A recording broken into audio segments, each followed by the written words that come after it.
운영하고 있는 이명우 회장입니다.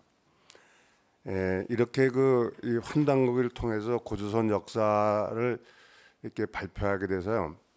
대단히 이 사단법인 대한사랑과 세계 한단학회에 감사드립니다. 이 환단고기와 기타 문헌에 나타난 고조선의 역사의 공통적인 내용 비교 분석 연구란 건 어떤 주제냐면요. 이 환단고기에는 고조선의 역사가 아주 상세하게 정말 디테일하게 잘 나와 있는데 이것이 이 강당사학께서는 허구, 그러니까 뭐 소설 같다 하는 식으로 이렇게 표현하기 때문에 진서로 역사서로 인정을 안 하고 있습니다. 그런데 저 생각은 그게 아니고 이 많은 역사 내용 중에서도 중국이라든가 기타 다른 문헌 또 고고학적인 그런 유물 이런 걸 비교해 볼 때 공통점이 있는 것이 분명히 있겠다 하는 생각에서 이제 연구를 하게 됐습니다. 잠깐만요.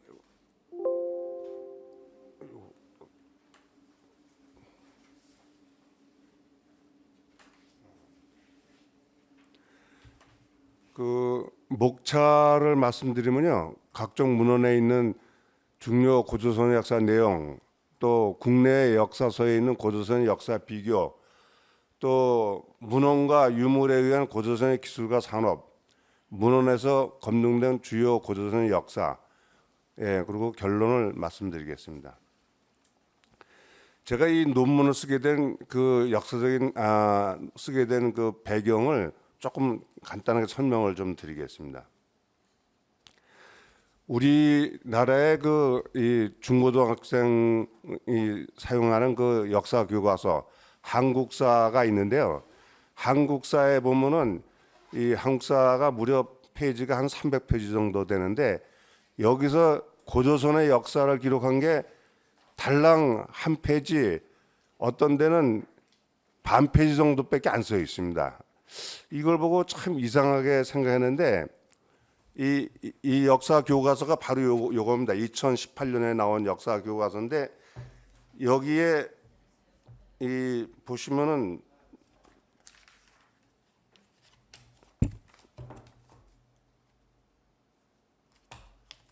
정말로 요 딱 반 페이지 정도 고조선의 역사가 써 있습니다. 그래서 제가 이게 뭐가 좀 잘못된 것 같다 이런 생각을 이제 하게 됐는데요.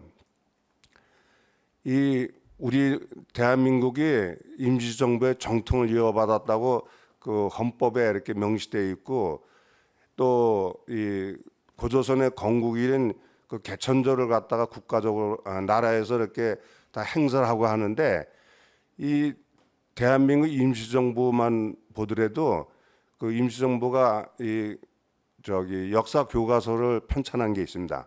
1922년에 배달족 역사란 교과서를 편찬했는데 이때는 독립운동할 때라서 많은 부수를 찍질 못해 갖고선 한 100여 권 정도 이렇게 발간한 것 같은데 이게 달랑 한 권이 국립중앙도서관에 있습니다. 여기 이 역사책을 보면요, 고조선에 관한 역사 내용이 무려 7페이지에 걸쳐서 그나마도 상세히 써 있습니다.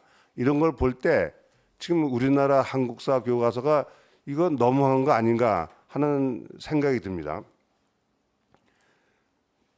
우리가 고조선 하면은 이 중국하고 비교해 봤을 때 고조선이 보통 얼마 정도로 긴 역사를 가졌냐면 2300년에서 2341년 정도의 역사를 가졌는데 이게 중국으로 보면 중국의 한나라, 상나라 다음에 주나라, 춘추전국 시대, 그다음에 진시황의 진나라, 한나라를 다 합쳐도 이게 고조선의 역사를 하고 비슷할 정도인데 이 전 세계적으로 이 가장 긴 왕조를 가진 게 이집트 왕조입니다. 2810년인데 두 번째로 긴 왕조를 가진 게 고조선입니다. 그리고 이제 세 번째가 로마 제국 1480년인데 이렇게 세계에서 두 번째로 긴 왕조를 가진 고조선의 역사를 달랑 한 페이지 정도 쓴다는 것은 이건 정부가 뭔가 잘못되지 않나 이런 생각이 듭니다. 그럼 이제 각종 문헌에 있는 중요 고조선 역사 내용을 좀 살펴보겠습니다.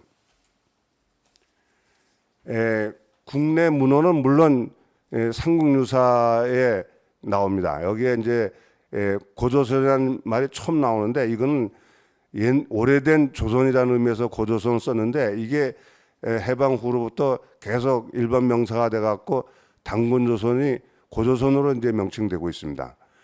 또 이 삼국사기에는 고조선에 관한 역사 내용이 없다고 전부 다들 그러는데 사실은 그렇지 않고요. 이 삼국사기는 김부식도 고조선의 역사가 있다는 걸 알면서도 일부러 뺐는데 그래도 신라 본기에는 이렇게 써 있습니다. 조선의 유민이 산곡 사이에 분거하여 6개의 촌락을 이루었는데 이를 지난해 육보라고 한다. 이 말은 뭐냐면 조선의 유민, 그러니까 고조선이 멸망한 다음에 그 분열되고 이런 그 유민들이 신라를 내려왔다 이런 얘기거든요. 그러니까 삼국사기에서도 그 김부시가 고조선의 존재를 인정한 거나 다름이 없습니다. 그리고 중국 문헌에 보면요, 춘추 시대에 그러니까 서기전 770년에서 408년 요때에 관자라는 그 역사책이 있는데 그 역사책에 보면은 황공이 이제 관자에게 물어봅니다. 이 진귀한 물건으로 화폐를 만드는 7가지 방법이 있다고 그러는데 그거를 좀 들어볼 수 있겠느냐? 그랬더니 관자가 물어보기를 연나라의 자산의 백금이 한 가지 방법이고 번조선의 문의가족이 한 방법입니다. 그러니까 이때만 해도 그러니까 환공과 관자는 전부 다 이 고조선이 자기 나라 위에 북방에 있었다는 걸 알고 있었다는 얘기입니다. 또 관자에 이런 얘기가 나옵니다. 이 환공이 재상한테 이 전체 세계의 나라가 얼마나 크냐 그랬더니 26,000이라고 이제 답을 합니다. 근데 그 사이에 또 이제 고조선에 가서 얘기하는데 고조선이 어떤 나라냐 그랬더니 8,000리 땅을 가진 큰 나라인 조선이 교육을 하기 위해서 아마도 찾아오고 이렇게 교육될 겁니다. 이런 걸 보면은 전 세계의 그 크기가 26,000인데 고조선이 8,000이라 그러면 어마어마하게 큰 나라라는 걸 갖다가 표현하는 겁니다. 다름이 없습니다. 또 한나라 이때 만든 산해경에 보면요, 조선이 열량의 동쪽에 있는데 바다의 북쪽 남쪽에 있다. 동해의 안쪽 북해의 모퉁이에 있는 나라가 있는데 조선이라 한다. 하늘이 그 나라를 내었고 그들은 물가에 모여서 산다.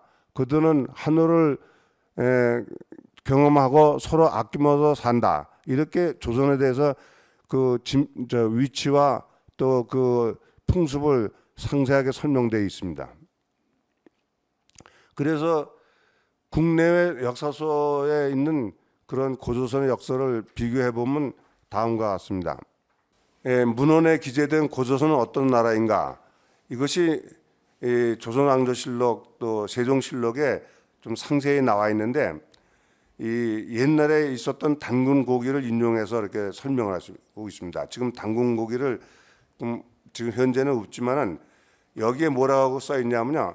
상제 환인이 서자가 있으니 이름은 웅인데 세상에 내려가고자 하여 천부인 세계를 받아가지고 태백산 신단수 아래 강림하였다. 단수의 신과 혼인해서 아들을 낳으니 단군이다. 나라를 세우고 이름을 조선이라 하니 조선, 시라, 고래, 남북옥조, 동북부여, 예와 맥이 모두 단군의 다스림이 되었다. 이렇게 이 단군 고기의 옛 역사책에는 단군의 탄생부터 해서 단군이 여러 나라를 거느린 그러한 큰 나라였다는 것 갖다가 쓰고 있습니다. 또 최근에 윤내영 교수의 저서에 보면 고조선을 어떻게 평가를 하고 있냐면요. 고조선 연구의 내용을 보면 고조선은 한반도와 만주 전 지역을 통치 영역을 하고 있는 국가였고 조선의 뒤를 이어 등장하는 부여, 고구려, 음루, 동옥조, 예, 최씨, 낭랑, 삼안 등 고전의 거수국이었던 세력들이 독립하여 세운 나라다. 이래갖고 여러 이 소국을 거느린 이런 큰 나라였다는 걸 갖다가 얘기를 하고 있습니다.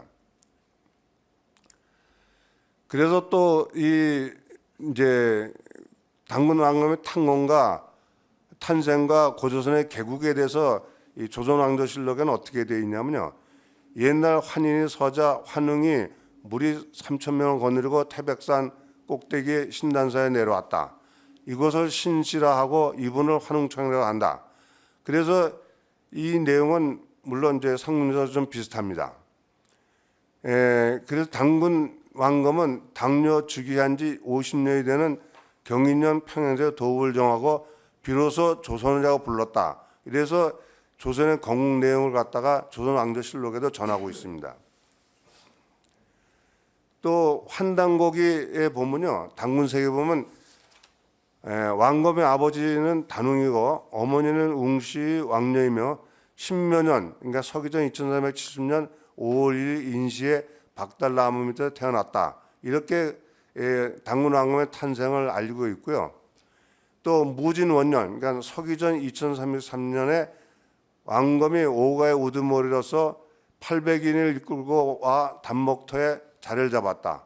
구안의 백성들이 그를 임금으로 삼아 당군 왕검이라 하였다. 도읍을 아사도로 하고 나라를 조선이라고 했다. 이래서 이 당군 왕검이 조선을 건국한 걸 갖다 상세히 설명하고 있습니다. 그다음에 또 이 한당국의 태백일사에 보면요, 기해년, 그러니까 서기전 1282년 색불로 단군 4년에 진조선을 통해 천황의 칙문을 전하니 내용은 다음과 같다. 너희 사마는 위로 천신을 받들고 아래로 뭇 백성을 잘 교하라. 이때부터 백성들에게 예의와 방농사, 누에치기, 배차기, 활쏘기, 글쓰기를 가르치고 백성을 위해 8조의 군법을 마련했는데 그 내용은 다음과 같다. 이래서 이 8조의 군법이 상세 8가지가 다 써 있습니다. 그런데 중국 한서에 보면, 한서 지리지에 보면 여기도 이제 조선이 8조 군법을 썼다고 하면서 그 8조 중에 3조가 남아있다고 이렇게 나오고 3조를 전부 다 썼습니다. 뭐 사람을 죽인 자는 즉시 사형을 찬다는가, 도둑질한 자는 노비를 삼는다, 용서를 받는 자는 뭐 50만 냥을 내야 한다. 그래서 이 당군조선 때 이 경제가 벌써 활성화되어 있고 화폐가 있었다는 걸 얘기하고 있습니다. 그런데 이 한당고기에는 8조 내용이 다 있는데도 불구하고 이 지금 역사서 이 한국사에는 이 중국의 한서 예만 들어서 3가지만 있다고 이렇게 쓰고 있습니다. 또 이 한당고기 보면 팽우의 치수 사업이 이렇게 나오는데 이 정사 50년 큰 물이 범람하여 백성들이 고초를 겪었다. 제께서는 풍백과 팽우의 명을 내려 물을 다스리게 하여 높은 산과 큰 하천을 안정시켜서 백성들이 편하게 살 수 있게 하였다. 우수주에 그 비석이 있다. 이런 내용이 다른 역사서에도 있습니다. 1770년 조선시대에 동국문헌 여지구에도 똑같은 내용이 나옵니다. 동사에 당군이 팽우에게 명하여 나라의 산천을 관리 치수하고 백성이 거주하였는데 우수주, 이게 지금은 춘천을 얘기합니다. 팽우의 비석이 있다. 이렇게 조선시대의 동국문헌에도 이런 역사적 얘기가 나옵니다. 또 이 삼랑성 축성과 제천단 축조 얘기도 한당고기에 물론 나옵니다. 한당고기에도 자세히 나오는데 이런 내용들이 이 동국문헌, 그러니까 조선시대의 동국문헌 비교 여지구에도 똑같이 나옵니다. 고려지리에, 고려시대의 지리지에 강화현 서쪽 만이산선에 첨성단이 있다. 전해놓은 말로는 당군이 천절 지내는 천단으로 전한다. 천둥산에 삼랑선이 있는데 전해오는 말로는 당군이 명해서 세 전야가 축성했다. 이렇게 이 고조선 시대 여러 가지 역사적 사건들이 있습니다. 또 이 중국의 한나라하고 외교적으로 이렇게 이 교류를 한 것도 환단곡에 나오는데 여기에 갑실 67년에 태자 부루를 보내어 도산에서 우나라의 사공과 만나게 했다. 태자는 오행치수법을 전해했는데 국계를 감정하여 유주와 영주를 두 주를 우리나라에 속하게 했다. 이 시대의 제후 분조를 다스리게 해 우순으로 하여금 이를 감립토록 하였다. 이 한나라의 도산의인은 중국 역사에서 많이 나옵니다. 특히 이 뭐랄까 물난리가 많이 나갔고 치수하는 거를 몰랐었는데 이게 이 부루가 가서 가르쳐줬다는 얘기도 나오고 또 유주와 영주를 되찾았다는 얘기가 나옵니다. 이게 조선시대 역사책인 유일영이 표제음주 동국사량, 이게 조선 중종 때 쓴 역사책인데 여기에도 정사년 한나라 우왕 원년 남순시 도산에서 제후들과 회의를 하였는데 부루를 파견하여 조에 참석도록 하였다. 이런 내용이 우리나라 역사서 조선시대 표제음주 동국사량에도 나옵니다. 또 환단곡에도 또 부루의 치적에 대해서도 나오는데 관계 사업을 농업과 양잠을 권하여 학교를 세워 학문을 일으키자 문화가 크게 진흥하여 칭송하는 소리가 날로 떠졌다. 연초에 우순이 유주와 영주를 남군 인근에 설치했다. 당군께서 군대를 보내 정벌하고 그곳에 동무와 도라 등을 봉하여 국공을 표창했다. 이렇게 역사된 얘기가 있습니다.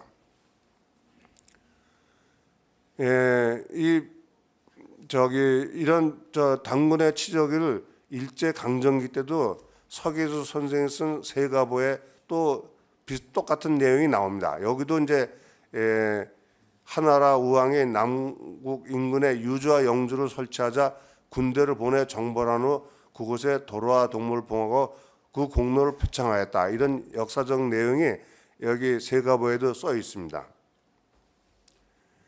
또 가림터 문자 제정했다는 건 환단곡에 상세히 나옵니다. 그래서 이건 뭐 여러분들이 다 아시는 내용이니까 생략하더라도요. 이게 왜 중요하냐면요. 이런 가림터 문자 그 28자가 이 현재 학자들은 이것이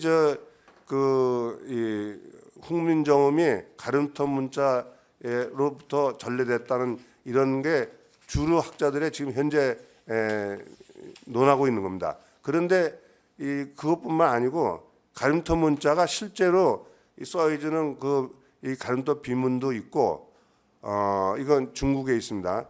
또 가림터 문자 녹각 유물도 중국 박물관에 있고 또 창성 조작비라든가 또 책으로 되어 있는 영변지의 신지 문자 이런 것들이 유물들이 다 있습니다. 그래서 이 가림터 문자를 이 고조선의 역사서에 표기하는 것이 마땅하다고 생각합니다. 그다음에 당군조선의 강력에 대해서 환단곡에 보면은 이 환단곡에 당군이 부루를 도산에 보내서 우사공과 협상하여 유주와 영조를 조선의 강력으로 귀속시켰다 이렇게 기술되어 있습니다. 그런데 유주는 전국시대 연날의 강력으로 현재 하북성과 윤영성입니다. 영조는 전국시대 제나라 강력으로 현재 산동성입니다. 그러면 이때 고조선의 이 서쪽 경계가 중국 항하 이북, 그러니까 마려정성 이북이 전부 다 고조선의 영토라는 걸 알 수가 있습니다. 이런 내용이 북한의 역사학자 리진인의 쓴 고조선 연구에도 똑같이 나와 있습니다.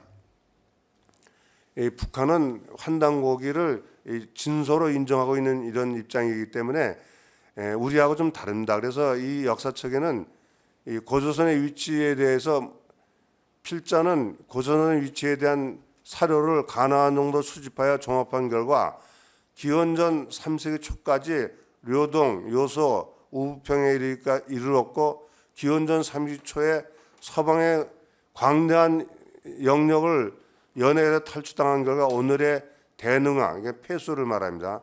이동 지역으로 축소됐다고 인정하게 되었다. 이렇게 그 리진 박사는 고전의 영토를 말씀하고 있습니다. 또 환단고기에도 아까도 말씀드린 대로 이건 아까 말씀드린 겁니다. 예. 또 윤내연 교수의 고조선 연구를 보면요, 여기 지도에 있는 것처럼 그 가석산으로 해서 저쪽 내몽골 지구와 동부 요령성 전부, 길림성, 흑룡강성 전부와 한반도를 포함하는 이 모든 큰 영역이 고조선의 영토라고 이렇게 논문과 책으로 발표한 바가 있습니다. 또 고전의 역사를 보면 연나라 징계가 조선을 침공했다는 게 환단고기에 나옵니다. 제19년 경진년 기조가 죽자 아들 기준을 번조선의 왕으로 봉해 아비를 있게 하였다. 관리를 보내 병사를 감독하고 연나라를 대비하는 일에 더욱 힘쓰게 하였다. 그보다 앞서 연나라 장수 징계를 파견하여 연나라가 징계를 파견하여 우리 서쪽 변두리 땅을 침략함으로 만변할 국경으로 삼았다. 이런 그 역사가 환단곡에 나옵니다. 이런 역사 내용이 우리나라 대한제국 때 그 역사 교과서인 중동교과 동국 사략에도 나옵니다. 징계가 터들어오다. 여기에 연나라 징계가 요소를 침범하니 위문을 시켜 3만원의 군사를 매복하였다가 연나라 군사를 대파하였다. 이렇게 대한제국에도 그 역사서에 이렇게 나옵니다. 또 변환의 멸망과 위만조선에 대한 내용도 환단곡이 당군사에 또 이렇게 상세하게 위만조선에 관계된 내용도 나오고요. 이 중국 삼국지 동의전에도 위만조선의 이 고조선 침범과 또 위만조선의 이 설립 관계도 중국 동의전에 이렇게 다 나옵니다. 또 위만조선의 멸망과 고조선의 분열도 환단곡의 삼성기 상에 보면은 여기 한나라 한무제가 우고를 그러니까 서기 108년에 우고를 멸하였다. 그런데 고두막한이 이를 군대를 다시 일으켜갖고 당군이라 하였으며 부의 예도읍을 차지하여 국호를 동맹이라 하였다. 그리고 계년 고주모가 북부를 계승하여 이 고구려를 건국했다는 이런 내용이 환단곡에 나옵니다. 그러니까 고조선이 완전히 멸망한 게 아니고 분열해서 다시 이 부여와 고구려를 이렇게 이어갔다는 것이 환단곡에 나옵니다. 그런데 이 중국 사기 열전에도 물론 사기의 조선 열전에도 고조선이 이제 위만조선이 멸망하고 고조선이 분열된 내용도 나옵니다. 이런 역사적 내용들이 다 나오는데요. 그래서 고조선이 어떠한 이 역대 당군이 있었고 관료 조직이 있었는가는 북한의 고조선 역사 개관이란 역사책을 보면요, 옛 기록에 제1대 당군으로부터 47대 고열가에 이르는 당군 시기 40대 임금의 이름과 왕 세계가 전해온다. 당군 왕조가 1500년 이상 존속된 걸 고려한다면 당군 조선은 한 가문에 의한 왕자리 세습자가 세계적으로도 가장 오랜 기간 유지한 왕조였다고 볼 수 있으며 왕권이 공공하였다는 걸 보여준다. 이렇게 당군의 47대의 내용들이 이렇게 북한에서는 역사서에 쓰고 있는데 우리나라 한국사에는 단 한 줄의 얘기도 없습니다. 윤내원의 고조선 연구에 보면 여기 이 윤내원 교수도 이 규현사나 한단고기 등의 당군 왕으로부터 고열가에 이르기까지 47명의 당군 이름과 그 치적이 기록되어 있다고 이런 걸 명시하고 2300년 동안 이 고조선을 통치하는데 당군이 한 사람이 있을 수가 없다. 수십 명의 당군이 있었다는 건 사실이다. 이렇게 윤대현 교수가 쓰고 있습니다. 규현사에 보면 더욱더 단군 40대 이 역사가 아주 상세하게 써 있습니다. 이건 나중에 여러분들의 규현사를 한번 읽어보시길 바랍니다. 그리고 이 다른 문헌과 유물에 의한 고조선의 기술과 산업이 어떤 게 있었는가? 고조선은 사실 이 아주 강대국이었을 뿐만 아니라 그 청동기 재련 기술이라든가 또 이 강철 제철 기술, 특히 이 강철 등이 발명한 것으로 되어 있고요. 이러한 이 산업 기술이 굉장히 발달한 나라입니다. 또 초정밀 금공의 기술도 갖고 있었고요. 이거는 뭐 나노 기술에 속하는 이런 얘기인데 저희 논문을 보시면 상세히 써 있습니다. 한번 보시길 바라고요. 또 금공의 기술도 아주 상당합니다. 이러한 이제 역사들 내용들을 보면은 고전시대 여러 가지 이 문헌에 뭐 편발 계수한해서 어떤 청새 의복을 입었다든가 또 이 홍익인간 사상이라든가 수행문화, 천부경 이런 것들이 있었다든가 또 이제 이 고조선의 고인돌의 이 지표 인물인데 이런 고인돌을 통해서 여러 가지 천문 유산이 있었다는가 이런 많은 그런 과학 기술이나 산업 기술이 있었습니다.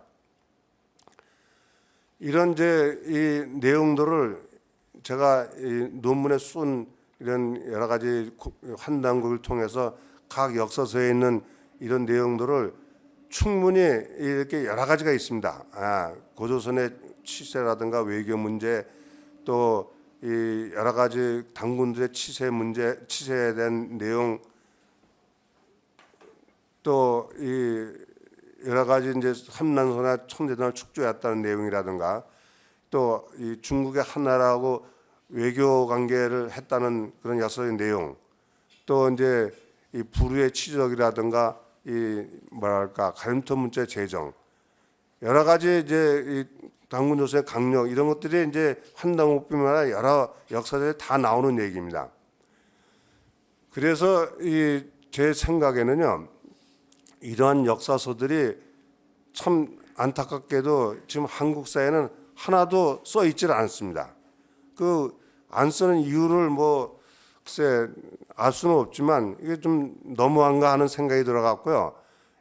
제가 결론적으로 말씀드리면 이 고조선에는 이 정치, 경제 또 산업과 기술 또 여러 가지 관료 조직이라든가 당군의 치세 이런 것들이 많이 역사 내용이 환단고뿐만 아니라 중국 사서, 우리나라 조선시대 역사서 이런 것들이 다 있는데도 불구하고 안 썼기 때문에 이걸 제가 연구 논문으로 전부 다 간추려서 발표한 겁니다.